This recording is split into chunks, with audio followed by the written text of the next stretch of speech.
ज़ाहिर है कि आइडियलिज़म की दुनिया एक अलग होती है और प्रैक्टिकल रियलिटीज़ अलग होती हैं। पॉलिटिक्स जो है वो सिर्फ पॉलिटिकल पार्टीज़ तक महदूद नहीं होती। पॉलिटिक्स तो समाज के अफ़कार को, ख़यालात को बदलने का नाम है। तो उम्मत के अंदर सब्र के साथ लंबी कोशिशों का मिजाज पैदा करना चाहिए। तो आप कहीं जाके ठहर जाएँ और फ़ोटो निकाल लें और पब्लिश हो जाए और लोगों को लगे कि बहुत काम हो रहा है, तो ऐसे कामों में हम यकीन नहीं रखते। हम हिंदुस्तान के मुसलमानों का जो दुश्मन नंबर 1 है, सबसे बड़ा दुश्मन है, वो खौफ और मायूसी की नफ्सियात है। ये ख़तरा सिर्फ मुसलमानों के लिए नहीं है, सारे मुल्क के लिए है। और ये आग है जो भड़काई जा रही है और इसकी जद में हर एक आएगा। हमने इससे ज़्यादा सख्त हालात माजी में देखे हैं और उनका मुकाबला करते हुए यहाँ तक पहुँचे हैं। जिस तरह स्प्रिंग को दबाते हैं तो वो और क़ुव्वत के साथ बाउंस बैक करता है, तो इंशाअल्लाह हम बाउंस बैक करेंगे।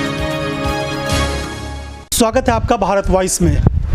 मौजूदा वक्त में हिंदुस्तानी मुसलमानों के सामने कई सारे चैलेंजेस हैं। हिंदुस्तान की मुस्लिम ऑर्गेनाइजेशंस को भी लग रहा है कि ये एक ऐसा समय है जब अब सरकार पर दबाव बनाने की ज़रूरत है। हमारे साथ जमात इस्लामी हिंद के अमीर सादतुल्लाह हुसैनी साहब हैं।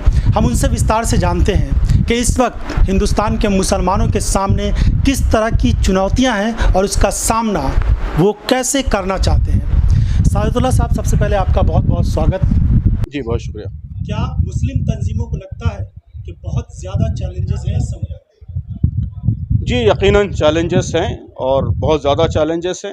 हालात बहुत गंभीर हैं और सिर्फ मुसलमानों के लिए नहीं, पूरे मुल्क के सारे अवाम के लिए ये चैलेंज है। ये समझना कि इसका टारगेट सिर्फ मुसलमान है, ये बड़ी गलतफहमी की बात है। कोई भी नफ़रत का एजेंडा, नफ़रत की आग जब एक बार भड़काई जाती है तो हर एक उसकी जद में आता है। तो इसलिए हम ये समझते हैं कि यह मुल्क के तमाम अवाम के लिए एक बड़ा चैलेंज है और इस चैलेंज से नबरुद आज़मा होने के लिए, इसको फ़ेस करने के लिए मुल्क के तमाम अवाम को गौर करना चाहिए और इसकी तदाबीर, इसके हल की तदाबीर ढूंढनी चाहिए। सबसे इम्पोर्टेंट मैसेज हम यही देने की कोशिश कर रहे हैं कि इस वक्त हिंदुस्तान में हिंदुस्तान के मुसलमानों का जो दुश्मन नंबर 1 है, सबसे बड़ा दुश्मन है, वो खौफ और मायूसी की नफ्सियात है। बाकी सारे मसाइल हल हो सकते हैं। जो कुछ इस वक्त मुल्क के हालात हैं, ये हालात भी परमानेंट नहीं हैं, आज हैं, बदल सकते हैं।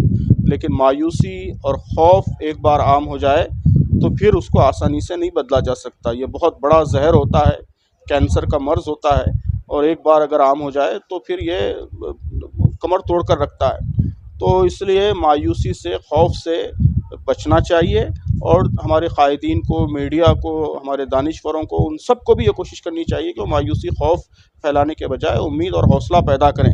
ये हालात मुसलमानों के लिए कोई नए हालात नहीं है। हिंदुस्तान में हमने इससे ज़्यादा सख्त हालात माजी में देखे हैं और उनका मुकाबला करते हुए यहाँ तक पहुँचे हैं। इन हालात का भी हम मुकाबला करेंगे और इंशाअल्लाह ये हालात हमको और मजबूत बनाएंगे और ताकतवर बनाएंगे, हमारी बहुत सी कमज़ोरियाँ दूर करेंगे और हम जिस तरह स्प्रिंग को दबाते हैं तो वो और क़ुव्वत के साथ बाउंस बैक करता है, तो इंशाअल्लाह हम बाउंस बैक करेंगे। मौजूदा जो हुकूमत है बीजेपी की, वो तो अपने एजेंडे पे लगातार काम किए जा रही है। बाबरी मस्जिद का मामला हो या फिर धारा 370 का मामला हो, इसके बाद कॉमन सिविल कोड की बात हो रही है, बहुत सारे मसाजिद और मंदिर को लेकर के जो मामला था उस पर भी वो लोग काम कर रहे हैं और कह रहे हैं कि हिंदू राष्ट्र भी इस देश में जल्द से जल्द लागू हो जाना चाहिए। इसको लेकर बहुत सारे हिंदू संगठन काम कर रहे हैं। वो तो इंडिकेटर्स हैं, पॉइंटर्स हैं, लेकिन असल चीज़ ये है कि नफ़रत के एजेंडे को प्रमोट करना और जो मुस्लिम कम्युनिटी है उसके लिए ज़िंदगी अजीरन करना और समाज को बांटना, समाज को तक़सीम करना, ये बज़ाहिर एजेंडा महसूस होता है और उसके लिए मुसलसल एक के बाद दिगरे ऐसे इश्यूज़ वो उठाने की कोशिश कर रहे हैं। तो अब इन इश्यूज़ को कैसे टैकल किया जाए और कैसे मुल्क के अवाम को हकीकी मसाइल की तरफ मुतवज्जे किया जाए, कैसे इस पॉलिटिक्स का जो धारा है वो बदला जाए, इसी पर गौर करना है। एक कॉमन सिविल कोड को लेकर खास सवाल ये कि मुस्लिम ऑर्गेनाइजेशंस के बहुत सारे नेता ये कहते हैं कि पहले गवर्नमेंट इसका पूरा फॉर्मेट तैयार करे, खाका बनाए, क्या है। लेकिन ये कहा जा रहा है कि सरकार ने तो सारी चीज़ें तैयार कर रखी हैं, उसे बस वो सामने लाना बाकी है। तैयार कर रखी है तो सामने लेकर आए और उसको डिबेट में लाए, लोगों से राय मांगे उसकी।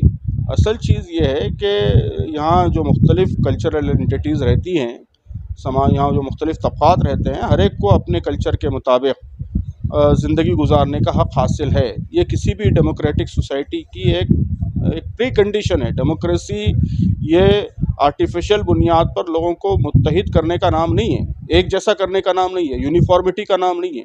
बल्कि जो समाज में डाइवर्सिटी पाई जाती है उस डाइवर्सिटी को रिस्पेक्ट करते हुए, हर एक के हकूक़ को तस्लीम करते हुए मुश्तरक इंटरेस्ट के लिए यूनाइट होने का नाम डेमोक्रेसी है, और यही हमारे मुल्क में डेमोक्रेटिक स्पिरिट रही है।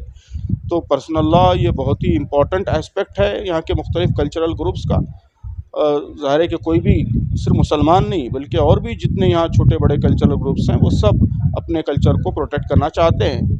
तो इसलिए उनको इस बात पर मजबूर करना कि वो अपने कल्चरल नॉर्म से हट के किसी यूनिफॉर्म लॉ को एक्सेप्ट करें, ये हमारी डेमोक्रेटिक स्पिरिट के ख़िलाफ़ बात है।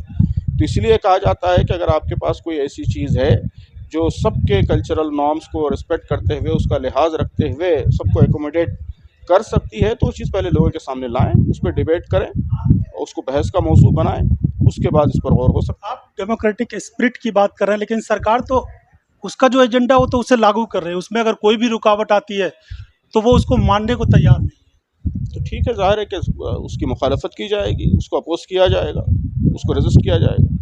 तो अभी तो किया है रेसिस्ट, उसका कोई असर तो नहीं हुआ। हमने देखा 3 तलाक का जो समय था उस वक्त बड़े पैमाने में पूरे देश में विरोध हुआ, उसका भी कोई खास असर नहीं हुआ। ठीक है, ज़ाहिर है कि वो एक दूसरी चीज़ है, असर होगा नहीं होगा।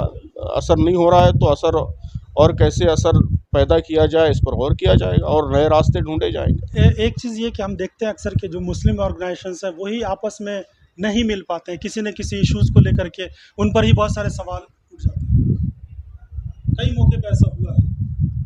हाँ, तो ठीक है, और मिलाने की कोशिश करना चाहिए।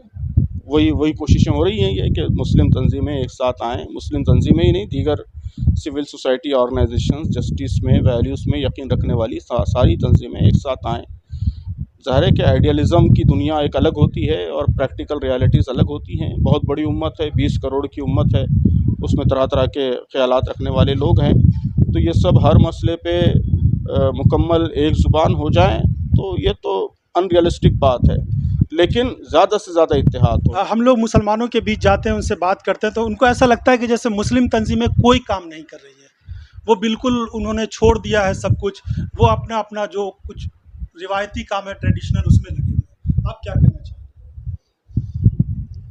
बहरहाल ये बात पूरी तरह सही नहीं है, काम तो बहुत सारे हो रहे हैं। हम भी मुसलसल जमात इस्लामी हिंद की तरफ से भी मुसलसल लगे हुए हैं कि मसाइल को हल किया जाए, मसाइल का वायबल और लॉन्ग टर्म सॉल्यूशन ढूंढा जाए। अभी प्रेस कॉन्फ्रेंस में आपने या किसी ने कहा था इज्तिमा एक्टिविज़म, है ना, इज्तिमा एक्टिविज़म। तो इज्तिमा एक्टिविज़म और उसी का सिलसिला आगे बढ़ाते हुए मीडिया एक्टिविज़म और फोटोग्राफी एक्टिविज़म, ज़ाहिर है कि इससे मसाइल हल होने वाले नहीं हैं। तो आप कहीं जाके ठहर जाएं और फ़ोटो निकाल लें और पब्लिश हो जाए और लोगों को लगे कि बहुत काम हो रहा है, तो ऐसे कामों में हम यकीन नहीं रखते। हमको कोई इलेक्शन जीतना नहीं है कि फ़ोटो एक्टिविज़म और फ़ोटो एक्टिविटी में हम यकीन रखें। हम मसले को लॉन्ग टर्म बुनियादों पर कैसे सॉल्व किया जा सकता है इस पर गौर करते हैं और उसके लिए मुसलसल कोशिश करने में यकीन रखते हैं। ऐसे मसाइल फ़ौरन बटन दबाकर हल नहीं हो सकते, लंबी जिद्दोजहद, लंबी कोशिश इसके लिए दरकार होती है, और सब्र के साथ जब तक आप लंबी कोशिश नहीं करेंगे उस वक्त तक ऐसे मसाइल ये बढ़ते रहेंगे, कम नहीं होंगे, हल नहीं होंगे। तो उम्मत के अंदर सब्र के साथ लंबी कोशिशों का मिजाज पैदा करना चाहिए। तो ये कोशिशें हो रही हैं और ठीक है, कोशिशें नाकाम हुई होंगी माजी में भी, लेकिन नाकाम अगर हुई हैं तो उससे थक के बैठना नहीं है और नए तरीक़े से कोशिश करना है और ज़्यादा अपनी कोशिशों की रफ़्तार बढ़ाना है। मुल्क के तमाम अवाम को, उनके ज़मीर को बेदार करना चाहिए, उनको बताना चाहिए कि यह ख़तरा सिर्फ मुसलमानों के लिए नहीं है, सारे मुल्क के लिए है, और ये आग है जो भड़काई जा रही है और इसकी ज़द में हर एक आएगा। ये लोगों को इससे बाखबर करना और उनके ज़मीर को जगाना, यही करने का सबसे अहम काम है। बीजेपी एक पॉलिटिकल पार्टीज़ है और पॉलिटिक्स से ही उसको किसी न किसी तरीके से जवाब दिया जा सकता है। जाहिर सी बात है, कोई दूसरी पॉलिटिकल पार्टी आएगी तो ही फिर इस पर कोई दबाव पड़ेगा। आपको लगता है कि कुछ ऐसी पॉलिटिकल पार्टी जैसे कांग्रेस या समाजवादी पार्टी, इन लोगों को और सही तरीके से काम करना चाहिए, मुसलमानों के इश्यूज़ को भी वो सही तरीके से नहीं उठाते जिसे उठाना चाहिए? ऐसी शिकायतें आप लोगों की हैं? जी, वो तो शिकायतें तो आपने बयान कर दी हैं शिकायतें तो आपने खुद ही बयान कर दी हैं। तो जी, तो बात सही है आपकी, उनको और ज़्यादा क़ुव्वत के साथ उठाना चाहिए। और पॉलिटिक्स जो है वो सिर्फ पॉलिटिकल पार्टीज़ तक महदूद नहीं होती। पॉलिटिक्स तो समाज के अफ़कार को, ख़यालात को बदलने का नाम है, पूरी सोसाइटी को मुतासिर करने का नाम है। तो इसमें पॉलिटिकल पार्टीज़ का भी एक रोल होता है और उसके साथ साथ सिविल सोसाइटी का, दीगर तंजीमों का, इन सब का अपना अपना एक रोल होता है। तो हमको अपना रोल प्ले करना चाहिए और सोसाइटी के माइंड चेंज की कोशिश, ये इस वक्त असल कोशिश दरकार है। इसके लिए ज़्यादा मेहनत ये ज़रूरी है। बहुत बहुत शुक्रिया हमसे बातचीत करने के लिए।